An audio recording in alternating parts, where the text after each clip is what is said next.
Good evening, everyone, and welcome to this week's edition of Monday Night Mashup. I'm Corey Michael Peeler. And I'm Katie Freeman. Our lead story tonight, Russia's UN ambassador Vitaly Churkin passed away suddenly this morning just before his 65th birthday.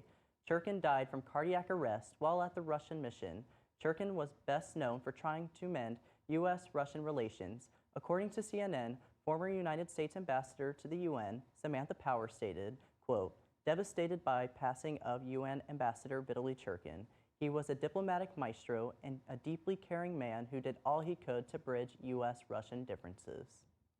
In other news, President Donald Trump's reference to, quote, "what's happening last night in Sweden" during a Saturday rally in Florida raised questions in Sweden and on the internet about what he really meant and where he gets his information. The president clarified his remarks Sunday, posting on Twitter that his statement, quote, was in reference to a story that was broadcast on Fox News concerning immigrants in Sweden.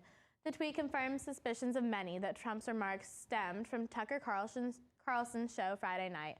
Within hours of the tweet being posted, the Embassy of Sweden in the U.S. responded with, quote, "We look forward to informing the U.S. administration about Swedish immigration and integration policies." Corey, do you think Trump's actions caused unnecessary tensions with Sweden?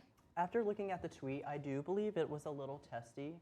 The worst part of the clips were actually shown, and Sweden does have an ultra-low crime rate. That's right. After the break, we'll have Latasha McKnight with weather, followed by Melanie Jones with sports.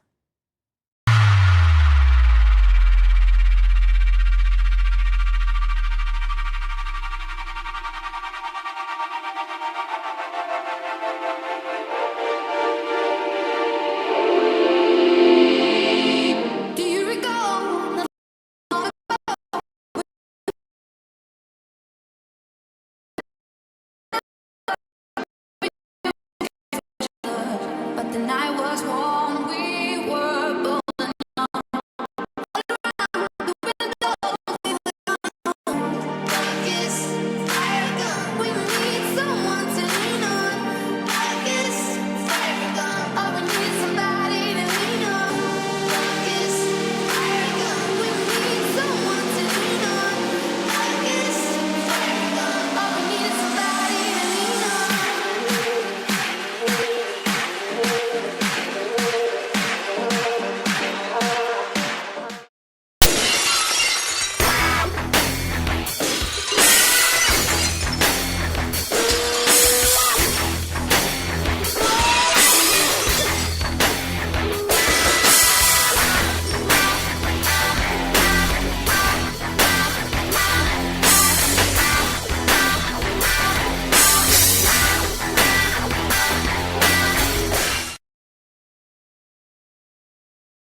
Hello, I'm Latasha McKnight with the weather forecast.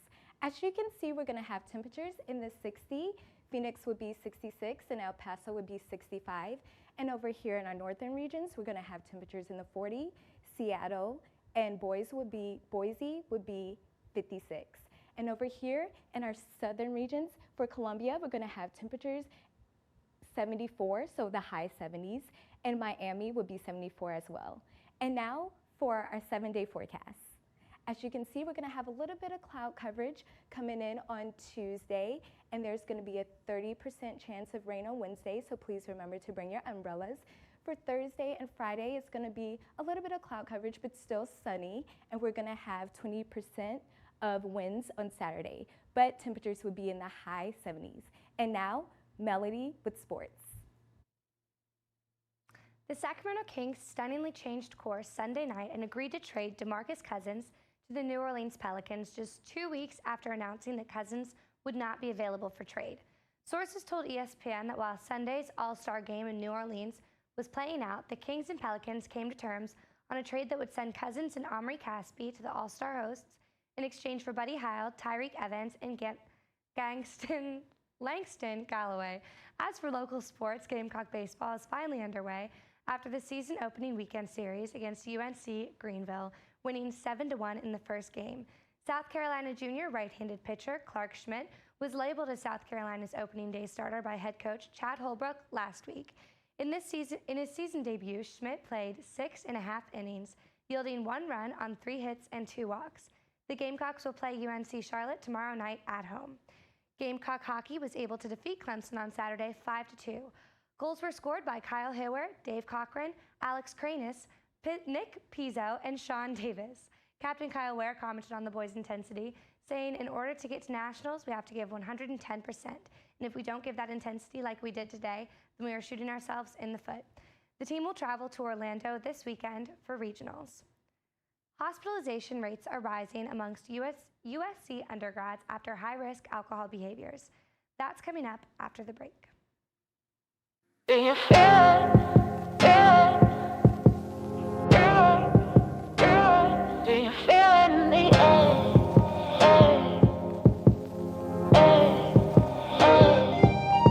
Do you feel it?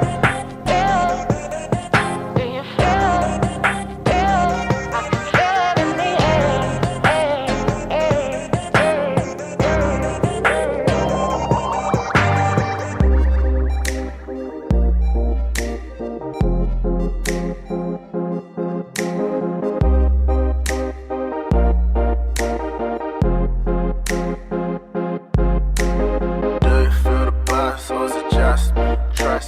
something in the air just above me, something like a dream state. You call it a clean break. Do you feel the vibes, baby?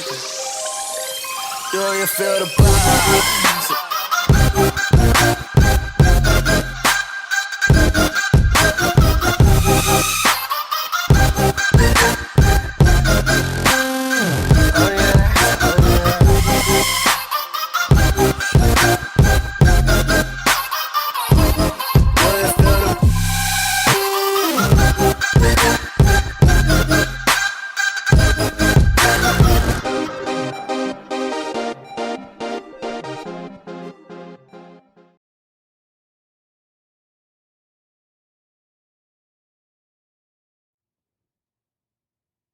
Thank you, Latasha and Melanie. Substance Abuse Prevention and Education, also known as SAPE, Director Amy Horrigan has been keeping an eye on the rising number of USC students ending up in hospitals due to alcohol-related illnesses. According to Horrigan, the number of medical transports for alcohol overconsumption made during the fall 2016 semester was 88% higher than in the fall of 2015. Worse, she said, the increase during the months of August and September could have been as high as 200%, and Horrigan is at a loss to declare why. Katie, what do you think the reason is for this increase of alcohol overconsumption? I think kids have this idea that they're powerful and they just overestimate their tolerances and they drink too much, and by the time they realize that they've drank too much, they're having to be taken to the hospital. It's too late at that point. Well, that's all we have for this episode of Monday Night Mashup. Make sure to check us out on Twitter at SGTV News 4. For SGTV, I'm Corey Michael Peeler. And I'm Katie Freeman. Have a great week, Carolina. Forever to thee.